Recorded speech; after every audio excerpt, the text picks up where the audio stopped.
Assalomu alaykum, hurmatli tomoshabinlar. Bugun men pensionerlar uchun juda muhim bo'lgan masalani tushuntirib beraman. Pensionerlarga naqd pul taqiqlanadi. Yangi qoidalar degan gaplar nimani anglatadi? Bu hamma pensionerlarga tegishlimi? Kim xavotir olishi kerak? Kim esa ortiqcha vahimaga tushmasligi kerak? Bu ma'lumot har bir oilaga tegishli. Chunki deyarli har birimizning uyimizda ota-onamiz, buyimiz, bobomiz yoki nafaqa olayotgan yaqinimiz bor. Iltimos, hozirroq kanalga obuna bo'ling, videoga like bosing. Chunki bunday yangiliklar vaqtida eshitilmasa, odam keyin hujjat, bank, to'lov, karta yoki naqd pul masalasida qiynalib qolishi mumkin. Men avval eng asosiy narsani oddiy tilda tushuntiraman. Ko'pchilik endi pensionerlarga umuman naqd pul berilmas ekan. Hamma pensiya faqat kartaga tushar ekan. Bankdan naqd pul olish taqiqlanar ekan deb xavotirga tushyapti. Bu gaplarni eshitgan odam, ayniqsa yoshi katta inson tabiiy ravishda qo'rqadi. Chunki ko'p pensionerlar pulni qo'lga olib sanab ko'rishga, bozorga naqd pul bilan borishga, dori-darmon uchun naqd to'lashga o'rganib qolgan. Oldin qanday edi? Oldin ko'p joyda pensiya naqd pul shaklida yetkazib berilardi yoki pensionerlar belgilangan joydan naqd olardi. Ayrim hududlarda pochta xodimi yoki mas'ul xodim pensiyani uyga olib kelib berardi. Pensioner pulni qabul qilib imzo qo'yardi va shu bilan masala yopilardi. Bu usul ko'p yillar ishlagan, odamlarga tanish bo'lgan. Lekin uning muammolari ham bor edi. Masalan, pul kechikib kelishi, adashib boshqa summaning yozilishi, navbat bo'lishi, xodimni kutish, uyda bo'lmasa qayta kelish. Ba'zan esa pulni olib kelish jarayonida xavfsizlik masalalari paydo bo'lardi. Endi nima o'zgaryapti? So'nggi yillarda pensiya to'lovlari bosqichma-bosqich bank kartalari, elektron to'lovlar va rasmiy hisob varaqlar orqali amalga oshirilishi kengaymoqda. Buning sababi oddiy. Davlat pul harakati aniq ko'rinsin, pensioner o'z pulini kechiktirmay olsin, to'lovlar shaffof bo'lsin, ortiqcha vositachilik kamaytirilsin, har bir so'm kimga, qachon va qanday to'langanini tekshirish mumkin bo'lsin degan maqsad bor. Lekin bu yerda juda muhim farq bor. Pensiya kartaga tushishi naqd pul butunlay taqiqlanadi degani emas. Karta orqali pensiya olgan odam bankomatdan naqd pul yechib olishi, bank kassasidan olishi yoki karta bilan to'lov qilishi mumkin. Asosiy o'zgarish ko'pincha pensiyani tarqatish tartibida bo'ladi. Ya'ni pul avval qo'lga berilmasdan hisob raqamiga tushiriladi. Men endi kim nimani bilishi kerakligini batafsil tushuntiraman. Birinchi navbatda pensionerlar shuni bilishi kerak. Agar pensiya bank kartasiga o'tkazilsa, bu siz pulingizdan ayrildingiz degani emas. Pul sizniki bo'lib qoladi. Faqat u qog'oz pul shaklida darhol qo'lga emas, avval bank hisobingizga keladi. Siz uni xohlasangiz bankomatdan yechasiz, xohlasangiz kassadan olasiz, xohlasangiz dorixona, do'kon, kommunal to'lov yoki bozordagi terminal bor joylarda karta orqali ishlatasiz. Masalan, bir pensioner oyga 1 million 200 ming so'm pensiya oladi deylik. Oldin bu pul unga naqd shaklda berilgan. Endi esa 1 million 200 ming so'm kartaga tushadi. U odam ertasi kuni bankomatdan 700 ming so'm yechib olishi, 200 ming so'mini dorixonada karta orqali to'lashi, 130 ming so'm kommunal to'lovga o'tkazishi, qolgan 130 ming so'mni kartada saqlab qo'yishi mumkin. Bu holatda hech kim uning pensiyasini kamaytirgani yo'q. Faqat puldan foydalanish shakli o'zgargan. Lekin kimlar ko'proq e'tiborli bo'lishi kerak? Birinchidan, kartadan foydalanishni bilmaydigan pensionerlar. Agar pensioner bankomatdan pul yechishni bilmasa, PIN kodni eslab qola olmasa, kartani begona odamga berib yuborsa, bu xavfli. Men ko'p marta ko'rganman. Otaxon yoki onaxon kartani nevarasiga, qo'shnisiga, tanishiga berib, borib pulni yechib kel deydi. Agar u odam ishonchli bo'lsa yaxshi, lekin har doim ham shunday bo'lavermaydi. Karta ichidagi pul to'liq yechib olinishi, PIN kod boshqalarga ma'lum bo'lib qolishi, hatto telefon raqamiga ulangan SMS xabarnoma ham boshqa odam nazoratida bo'lishi mumkin.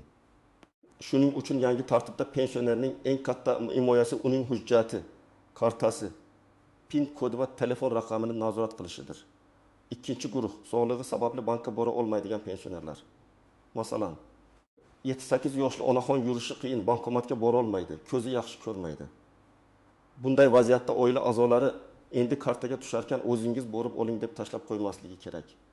Bu yerda qonuniy vakillik, ishonchnoma yoki bankning xizmat tartiblaridan foydalanish masalasi chiqadi. Agar farzandi yoki yaqin qarindoshi pensiyani olib berish kerak bo'lsa, hamma narsa og'zaki emas. hujjatla rasmiylashtirilgani ma'qul. Chunki bugun hammasi yaxshi bo'lishi mumkin. Ertaga esa oilada nizo chiqsa, pulni kim oldi, qancha oldi, qayerga ishlatdi degan savollar paydo bo'ladi. Uchinchi guruh qishloq joylarda yashaydigan pensionerlar. Ayrim hududlarda bankomat uzoq, terminal hamma joyda ishlamaydi. Internet aloqa yaxshi emas. Bunday joylarda odamlar tabiiy ravishda naqd pulni afzal ko'radi.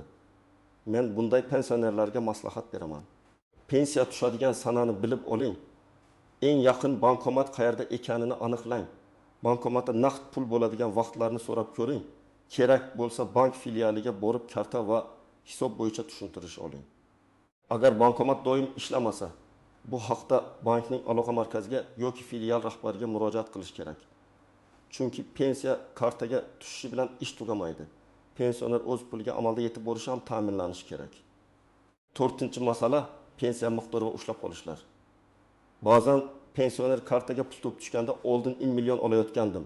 Endi 250 ming tushibdi. Demak, karta sabab kamaydi deb o'ylaydi. Aslida sabab boshqa bo'lishi mumkin.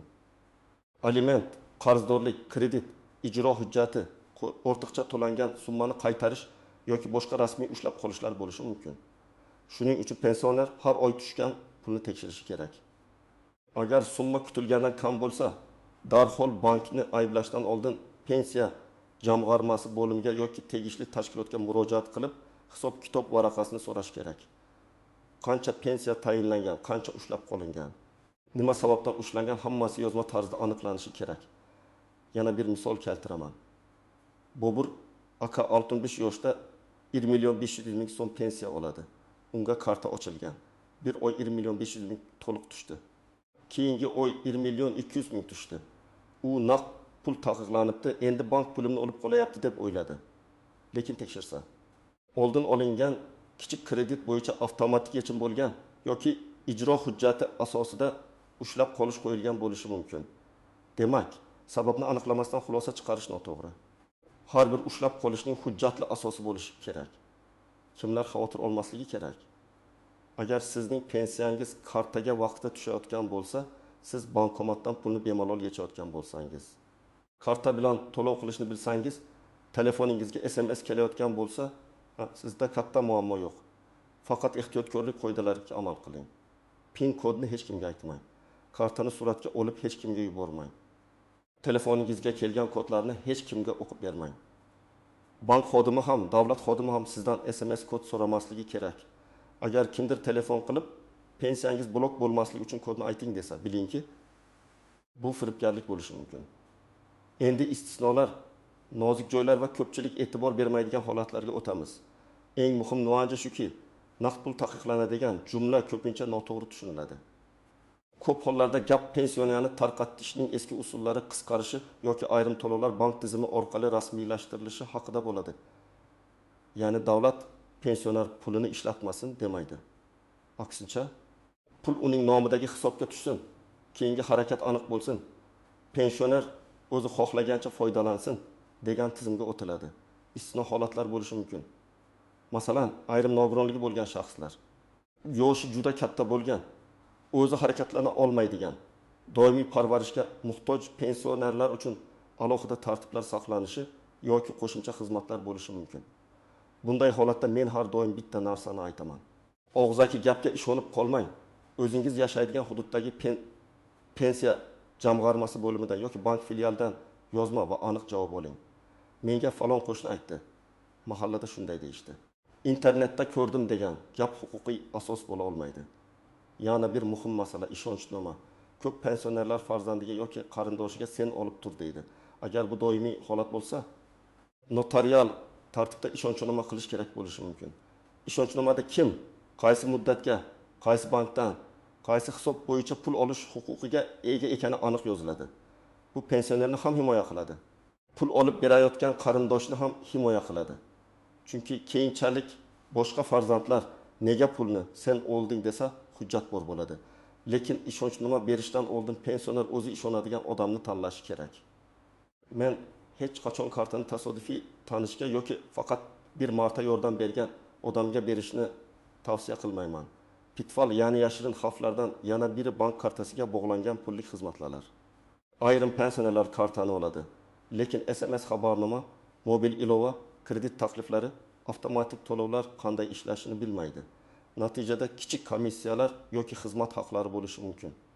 Bu har doim katta summa bo'lmasligi mumkin. Lekin pensioner uchun 10 ming so'm ham pul. Shuning uchun banka borganda mening kartamda qanday xizmatlar ulangan? Pullik xizmat bormi? SMS xabarnoma narxi qancha? Karta xizmat haqi bormi deb so'rash kerak. Javobni tushunmaguncha imzo qo'ymang. Yana bir nozik holat. Bankomatdan pul yechishda limitlar. Ba'zi bankomatlarda bir martada yoki bir kunda yechish mumkin bo'lgan summa cheklangan bo'lishi mumkin. Masalan, pensioner 2 million so'm olish kerak, bankomat esa bir urinishda 1 million so'm beradi yoki naqd pul tugab qoladi. Bu pul yo'q bo'ldi degani emas. Qolganini keyinroq yechish, boshqa bankomatdan olish yoki bank kassasiga murojaat qilish mumkin. Lekin bankomat chekini tashlab yubormaslik kerak. Ayniqsa pul yechish jarayonida bankomat kartani qaytarmasa. Pul chiqmay turib hisobdan yechildi degan SMS kelsa, darhol bankka murojaat qilish kerak. Chek, SMS, vaqt, bankomat manzili, karta oxirgi raqamlari kerak bo'ladi. Firibgarlik masalasini alohida aytaman.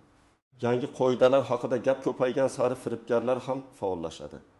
Ular pensionerlarga qo'ng'iroq qilib, pensionerlar ro'yxati yangilanyapti. Naqd pul yopiladi. Kartangizni tekshiramiz. Pensiyangizni saqlab qolish uchun kod ayting. Yangi karta ochish uchun pasport rasmini yuboring deyishi mumkin. Men mutaxassis sifatida qat'iy aytaman. Telefon orqali hech kimga pasport ma'lumoti, karta raqami, amal qilish muddati, CVV kodi, SMS kod, PIN kod berilmaydi. Agar haqiqiy bank yoki davlat tashkiloti chaqirayotgan bo'lsa ham, siz suhbatni to'xtatib rasmiy telefon raqamiga o'zingiz qayta qo'ng'iroq qiling. Bu juda oddiy. Lekin ko'p pulni saqlab qoladigan qo'yda. Yana bir muammo, pensionerning telefon raqami farzandining nomida bo'lishi. Ba'zan karta, SMS xabarnoma va bank ilovasi boshqa odamning telefoniga ulangan bo'ladi. Bugun bu qulay ko'rinadi. Lekin ertaga kelishmovchilik bo'lsa, pensioner o'z pulini nazorat qila olmay qolishi mumkin. Ideal holatda pensionerning bank kartasi uning o'z nomida, telefon raqami ham nazorat qilinadigan raqamda. SMS xabarnoma esa o'z yoki ishonchli vakili ko'ra oladigan shaklda bo'lishi kerak. Agar pensioner telefondan foydalana olmasa, oila ichida aniq tartib bo'lishi kerak. Kim pul yechadi, qachon yechadi, qancha yechadi. Xarajatlar qayerga ketadi? Bu gaplar noqulay tuyulishi mumkin. Lekin pul masalasida aniqlik bo'lmasa, keyin katta nizo chiqadi. Endi men amaliy qadamlarni aniq aytaman. Birinchi qadam. Pensioner o'z pensiyasi qaysi usulda to'lanayotganini aniqlasin. Buning uchun pensiya jamg'armasi bo'limiga, mahalladagi mas'ul xodimga yoki bank filialiga murojaat qilish mumkin. Savolni shunday bering. Mening pensiyam qaysi hisob raqamiga tushadi? Qaysi sanada tushadi?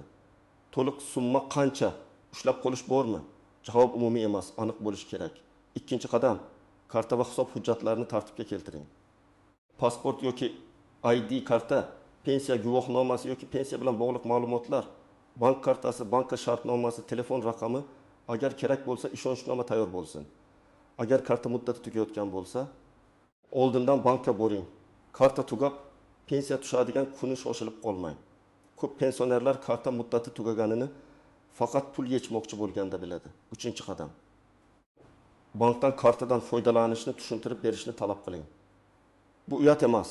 Bank xodimiga men bankomatdan qanday pul yechaman, PIN kodni qanday almashtiraman, karta yo'qolsa nima qilaman? SMS xabarnoma qanday ishlaydi deb so'rang. Agar pensionerning farzandi yonda bo'lsa, birga eshitib olsin. Lekin PIN kodni xodimga ham, farzandga ham ovoz chiqarib aytish shart emas. PIN kod shaxsiy bo'lishi kerak. To'rtinchi qadam, agar pensioner o'zi bora olmasa, qonuniy vakillikni rasmiylashtiring. Buning uchun odatda notariusga murojaat qilinadi. Notariusga borishdan oldin pasport yoki ID karta, pensionerning hujjatlari, vakil bo'ladigan odamning hujjatlari tayyorlanadi. Ishonchnomada vakolatlar aniq yozilishi kerak. Faqat bankdan pul olishmi, hisobni tekshirishmi, karta olishmi, ariza berishmi, bularning hammasi aniqlashtiriladi. Agar pensioner sog'lig'i sababli notariusga bora olmasa, notarial xizmatni joyiga chaqirish imkoniyatlari haqida so'rash kerak. 5-qadam, pul tushishi va yechilishini yozib boring. Oddiy daftar tuting. Masalan, 5 fevral kuni 1 million 300 ming so'm tushdi. 6 fevral kuni 800 ming so'm yechildi. 200 ming so'm dori-darmonga, 700 ming so'm kommunal to'lovga, 100 ming so'm oziq-ovqatga ketdi. Bu nafaqat hisob uchun, balki oila ichida ishonch uchun ham kerak. Ayniqsa pensionerning pulini qarindoshi olib berayotgan bo'lsa, bunday yozuv juda muhim. 6-qadam agar pensiya tushmasa yoki kam tushsa, darhol og'zaki shikoyat bilan cheklanib qolmang. Avval bankdan hisob bo'yicha ko'chirma oling. Keyin pensiya jamg'armasidan hisob kitobni so'rang. Agar ushlab qolish bo'lsa, uning asosini so'rang. Agar tushunarsiz yechim bo'lsa, bankka yozma ariza bering. Arizada ism, familiya, pasport ma'lumoti, karta yoki hisob raqamining oxirgi raqamlari, muammo sanasi, yechilgan yoki tushmagan summa, aloqa raqami yoziladi. Arizani 2 nusxada berish foydali. Bittasi tashkilotda qoladi, ikkinchisiga qabul qilingan sana va raqam qo'yiladi. 7-qadam firibgarlikka qarshi oilaviy qo'yda belgilang. Uyda hamma bilsin. Buvim yoki bobomga bank nomidan qo'ng'iroq bo'lsa, ular hech qanday kod aytmaydi. Karta yo'qolsa darhol bankka qo'ng'iroq qilinadi. Notanish odamga karta berilmaydi. Bankomat oldida yordam taklif qilgan begona odamga pin kod ko'rsatilmaydi. Agar yordam kerak bo'lsa, bank xodimidan yoki ishonchli yaqin odamdan so'raladi. Bu qoidalarni bir marta emas, qayta tushuntirish kerak. Chunki firibgarlar aynan yoshi katta odamlarning ishonuvchanligidan foydalanadi. 8-qadam. Naqd pul kerak bo'lsa, oldindan reja qiling. Masalan, pensioner har oy oziq-ovqat va dori uchun 30 ming so'm naqd ishlatsa, pensiya tushgan kuni hammasini birdan yechish shart emas. 5 ming so'mdan avval. Qolganini keyin olish mumkin. Uyda juda katta naqd pul saqlash ham xavfli. Karta esa yo'qolsa bloklash mumkin. Naqd pul yo'qolsa qaytarish qiyin. Shu sababli men pensionerlarga pulni to'liq naqdga aylantirib, uyda saqlashni emas, kerakli qismini yechib, qolganini kartada nazorat ostida saqlashni tavsiya qilaman. 9-qadam, huquqingizni biling. Pensioner o'z pensiyasini olish huquqiga ega. To'lov shakli o'zgarishi bu huquqni yo'q qilmaydi. Agar bank xodimi qo'pol muomala qilsa, tushuntirish bermasa, asossiz xizmat ulashga majburlasa, siz shikoyat qilishingiz mumkin. Agar pensiya organida hisob-kitob tushuntirilmasa, yozma murojaat qiling. Har bir murojaatga javob berilishi kerak. Og'zaki shunaqa bo'ladi degan javob bilan cheklanib qolmang. 10-qadam, oilada pensionerning roziligini birinchi o'ringa qo'ying. Ba'zan farzandlar kartani menga bering, men bilaman deb hamma narsani o'z qo'lga oladi. Lekin pensiya pensionerniki. U pul qayerga ketayotganini bilishi, imkon qadar o'zi qaror qilishi kerak. Agar u yordamga muhtoj bo'lsa, yordam berish kerak. Lekin nazoratni butunlay tortib olish to'g'ri emas. Bu nafaqat huquqiy, balki insoniy masala hamdir. Xulosa qilib aytaman. Pensionerlarga naqd pul taqiqlanadi degan gapni eshitganda darhol vahimaga tushmang. Asosiy o'zgarish ko'pincha pensiyani rasmiy hisob va karta orqali to'lash tartibiga bog'liq bo'ladi. Bu pensioner pul ololmaydi degani emas. Pensioner kartaga tushgan pulni bankomatdan, bank kassasidan yoki to'lovlarda ishlatishi mumkin. Lekin yangi tartib bilan birga yangi mas'uliyat ham keladi. Karta xavfsizligi, PIN kod, SMS kod, ishonchnoma, bank xizmatlari va hisob-kitoblarni nazorat qilish juda muhim. Men sizga tavsiya qilaman. Bugunoq yaqinlaringizning pensiya kartasi, telefon raqami, bank xizmatlari va hujjatlarni tekshirib chiqing. Pensiya qachon tushadi? Qancha tushadi? Kim yechadi? Qanday xarajat qilinadi? Hammasi aniq bo'lsin. Agar tushunarsiz holat bo'lsa, bankka yoki pensiya jamg'armasiga yozma murojaat qiling. Hech qachon begona odamga karta, PIN kod yoki SMS kod bermang. Sizning hududingizda pensiya naqd berilyaptimi yoki kartaga tushyaptimi? Yangi tartib sizga qulay bo'lyaptimi yoki muammo tug'diryaptimi? Fikringizni izohlarda yozing. Chunki boshqa pensionerlar ham sizning tajribangizdan foyda olishi mumkin. Videoga like bosing, kanalga obuna bo'ling va yaqinlaringizga ham yuboring. Bu mavzu har bir oilaga tegishli. Vaqtida bilgan odam o'z pulini ham, huquqini ham yaxshiroq himoya qiladi.